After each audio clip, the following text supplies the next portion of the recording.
Hello, everyone. This is very funny for me to be in this church. I grew up in this neighborhood. This was my parish, St. Andrew's.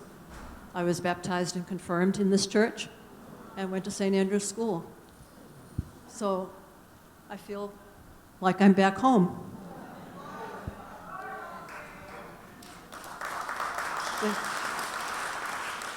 I now live in West Roxbury, and I was enjoying my retirement until the fall of 2014, when I learned about Spectra Energy and its plans to put an extremely high-pressure natural gas pipeline through our streets. I also lived near West Roxbury Crushed Stone. That's a quarry. They blast every week with dynamite. The blasts can be so startling that the quarry has a warning system. They call us to tell us when the next explosion will be. All of our houses have cracks.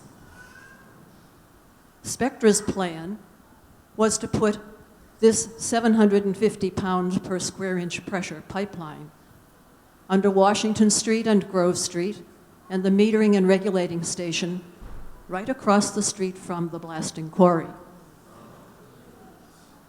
You can imagine the dismay, the worry, and the concern of the neighborhood. We residents organized, but we learned a lot along the way. We learned about San Bruno, California, where one of these pipelines exploded, killing 8 people and devastating 30 homes. We learned that just last April, a Spectra pipeline blew up in Pennsylvania. Homes that were hundreds of feet away from the explosion had the siding melted off of them from the heat, and one man was burned over 75% of his body, though he was hundreds of feet away from the explosion.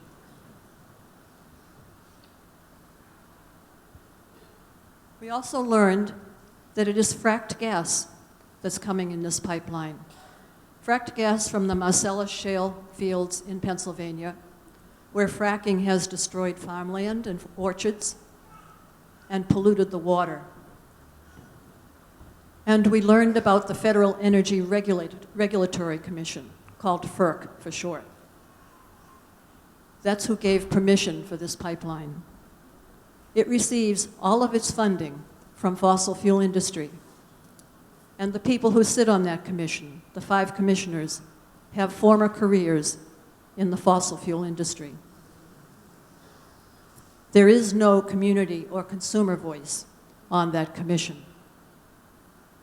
Even though all of our politicians are opposed to this pipeline, they have no power against FERC or Spectra. A federal judge granted Spectra eminent domain rights to our streets. Spectra, a for-profit company. So now my retirement is full of activities that oppose and try to stop this construction.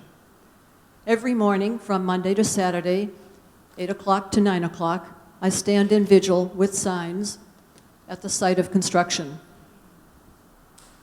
Those who stand with me wave. We wave at the drivers who are on their way to work, and the drivers wave back to us. On a good morning, we also get lots of honks.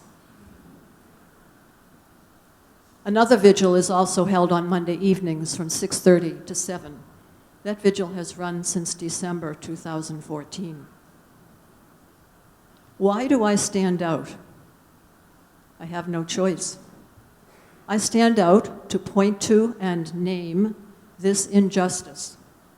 I do not want anyone to forget what is being built outside our front doors and putting us in an incineration zone. I also stand to remind Spectra about the strong opposition to their project.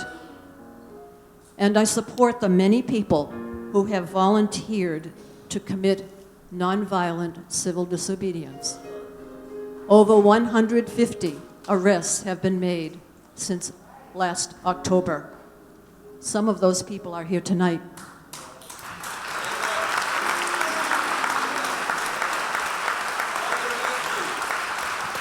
All the arrestees, stand up. Where are they? Yes.